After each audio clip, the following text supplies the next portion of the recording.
10% of all the new cars sold in Iowa come from the Karl Auto Group.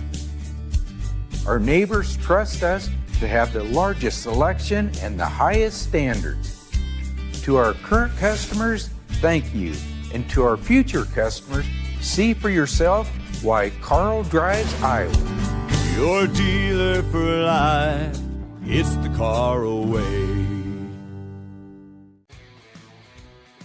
What is up? Welcome to the Northwest Bank Studios for Cyclone Fanatic pregame presented by Karl Auto Group, your dealer for life. Karl Chevrolet. You know who sings that song? Jason Brown. Really? Yes. I was going to guess Scott Sipker. Or I believe Jason Brown lives in Bondurant. But, yeah. we're in Bondurant? We have a Karl Auto Group Equinox at home. Just bought it maybe a year ago. Yeah, Love look it. at all. If you're watching with us on YouTube, actually, that's the only way to watch. YouTube, Twitter, Facebook. You can see all the different major brands they carry. Chevrolet, Ford, Jeep, Ram, GMC. Next time you're in the business for a new car, in the market for a new truck, give Karl Auto a try at karlchevrolet.com. They're bringing us all of our pre- and post-game show coverage for all of basketball season. Great service department, too, at Karl. You need an oil change, tires. Yeah. Underrated. Get you covered. Massive game today out in Las Vegas. We're about 30 minutes away from tip-off at, I don't know which center they're at. I can't remember if it's the T-Mobile Center. Either way, they're out in Las Vegas on an odd-looking court. The Michelob Ultra Arena. Michelob Ultra Arena. I think that's where the Aces and the Golden Knights play, if I remember correctly. And they have no shortage of advertisements on the court if you've been watching the games earlier today. They got to pay the players somehow, man. The only thing they're missing is a Karl Auto Group Yes. logo, a Northwest Bank Studios logo. Cyclone Fanatic logo. Well, Chris Williams is there, so we might see a Cyclone Fanatic logo during the broadcast. Who knows? Well, it's a big game. St. John's, Yeah. I mean, they were absolutely humming last year under Rick Pitino in his second year. And Pitino, I mean, he is who he is. He is one of the best coaches of all time. He's one of the best coaches in the sport.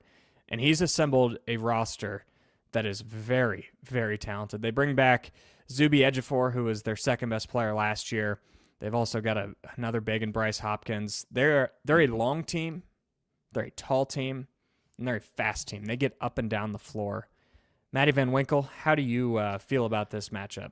Well, yeah, we know this team's going to score points, right? They're gonna get theirs, but they haven't seen a team defensively so far this season like Iowa State's gonna throw at them. Now, the TJ Otzelberger playbook is out there now, right? I know Iowa State hasn't played a super tough schedule to this point, and they play Mississippi State. Probably your only real test so far of the season. They've kind of wavered a little bit since that game. But this is a great opportunity for the Cyclones to get a marquee win, right? We saw it in Maui last year. Iowa State had their opportunities, right, against Auburn. Let it slip away. You can't let that happen in this tournament. You're going to get two chances against two very good teams. Now, Creighton just lost to Baylor before we started here today, but this is a great opportunity to put that, a marquee game on your resume. In an interesting spot, right? In a tournament full of really good teams in a format that's not really a traditional tournament like you might see in Maui. But you got to win the games that are in front of you, and they'll have two opportunities to get a couple good ones this week. Yeah, I think it's worth noting that last year, St. John's was the worst Power 5 team in the country at shooting the three ball. It's still early this year, but they're way more middle of the pack. They're 171st out of 350 plus teams. Again, that's through 4 games. You can't really make judgments off of that. But in this current sport, teams do change year by year. And I have no doubt that a Rick Pitino coach team is still going to be good defensively. Mm-hmm. But it seems like this might be a more balanced St. John teams than we saw last year, which that could mean a lot of different things. They could go out and they're kind of similar to Iowa State in the way where they're a team, if they hit 12 or 13 threes, they're probably just not going to lose. You don't see Iowa State lose many games where they hit 12 threes. Yeah. And that's where at the end of the day with analysis like this, sometimes it does just come down to 3-point variance. Mm-hmm. And the way Iowa State plays defense, they give up a lot of open 3 attempts. Does St. John's have the shooters? Do they have the consistent shooters to get them off and to get them in? I think that's a big key for me today. Yeah, and I think the biggest difference maybe between this team or this year's team and last year's team is just the addition of Torrey, right? He gives you that length defensively that they haven't had in previous years. So you'd like to think Iowa State has a pretty good chance of guarding from the 3-point line pretty well today. Then on the flip side, right, let's talk offensively, Iowa State's game plan. What do you think, Jake, you're going to see from Iowa State today? Are you going to see them go as deep? I think you probably will see that, like we've seen the 8-9 man. You may not get down to you might not get as many minutes in this game, but I think you'll see for sure 8-9 guys, and they're going to need it probably. Yeah, definitely 9. I think what we've seen this year so far is Iowa State's really running a 9.5-man rotation. Yeah. They're playing 10 guys in the first half. But it essentially comes down to Mulder and Plata, who has it that day, who, as Otzelberger says, who comes in and makes an instant impact. So I'm guessing we'll see Mulder get a 2-minute run at the 12-minute mark, Plata get a 2-minute run at the 10-minute mark, and whoever plays better will stick. But again, this St. John's team is so good in the front court, and we've seen Blake Buchanan get in foul trouble a little bit this year. And you're going to need all 3 guys ready, not anticipating Buchanan to get in foul trouble, but just in case, it's good to have 3 different guys who can play the 5 and go, 1, play solid basketball, but 2, just eat up fouls. If you can eat up a couple fouls to keep Buchanan in the game in the second half, that's really important. What a difference, man, Buchanan has made in that spot. He's just so much more athletic, so much better finisher than we've seen. No slander on our man Bob Jones or anything like that, or Jackson, but he just adds such a different layer to this offense. He really spaces them out really well. He'll be a key. I think this is the Joshua Jefferson game. Going back home to Vegas. Oh yeah, this could be this. I mean, the country has seen what he can do against high-end competition. This could be a true coming out party for him, right? Against marquee teams. Like if Iowa State can go on a run in this tournament, this could put him on a super national marquee scale right now. As far as it's ridiculous in the country, it's ridiculous that he wasn't on the preseason top 50 Wooden Award watch list. I do not care about those watch lists. I'm on the record saying just send them once it's the finalists in March. Yeah. But to not be top 50 is ridiculous. And I agree with you. This can be a game that Jefferson takes over.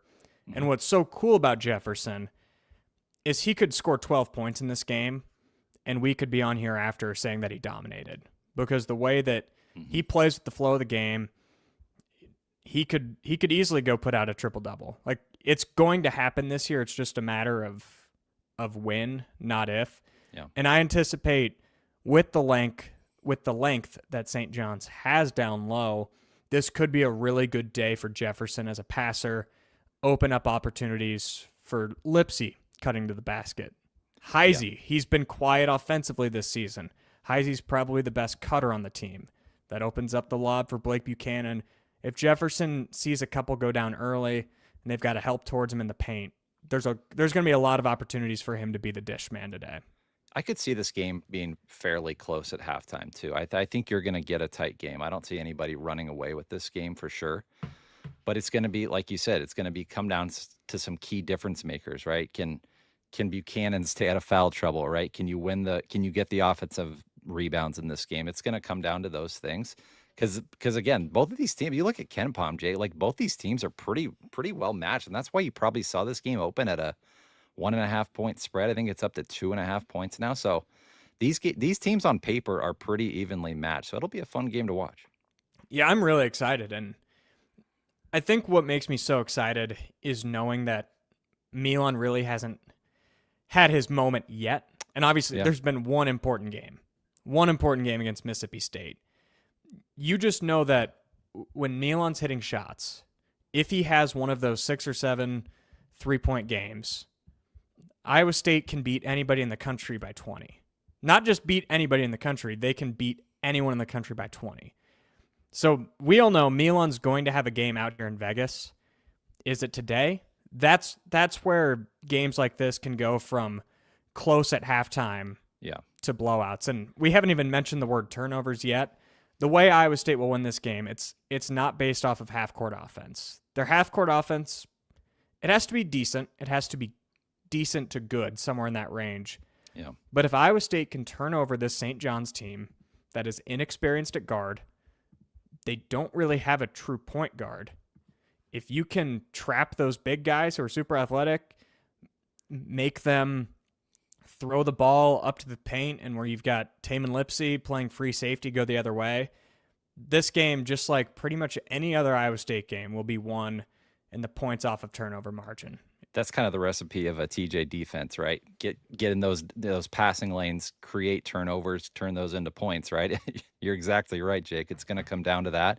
If Iowa State can do that, they'll have a pretty good chance. And the interesting thing, too, about this tournament, Jake, I keep saying tournament.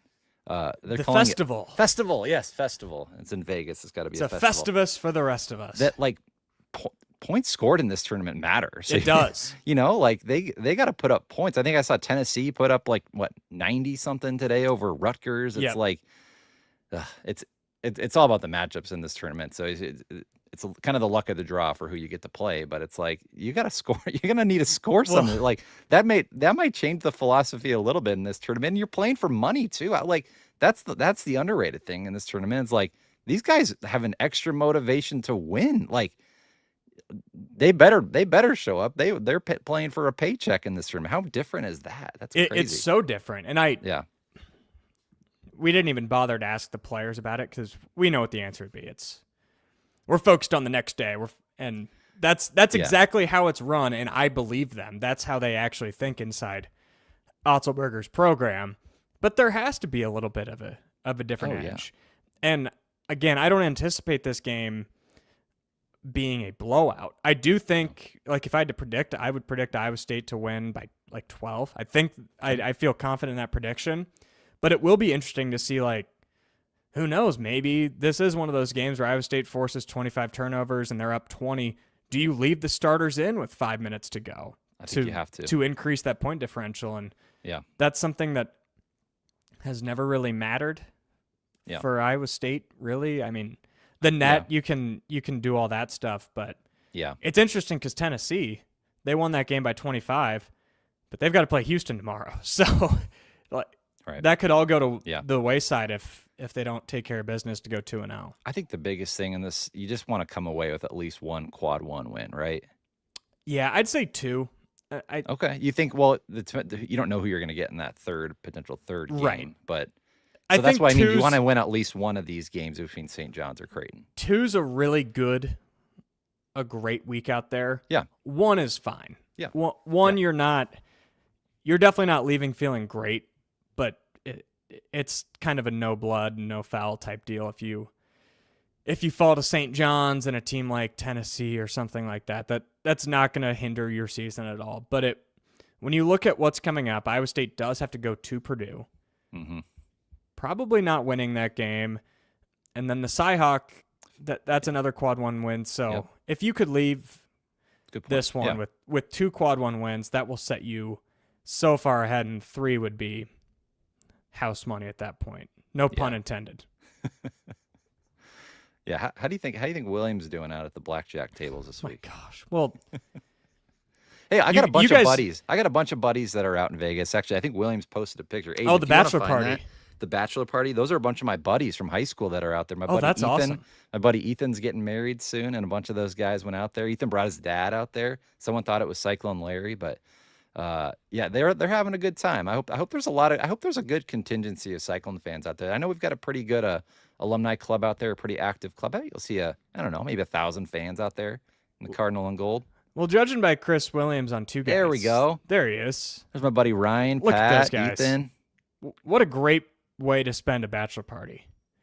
Nothing but blackjack and basketball. Those guys hung out at Stadium Swim with our friends at Circa yesterday. Awesome. So they were wearing their Vikings. Unfortunately, the Vikings lost yesterday, but it's a great place to at least watch your team lose.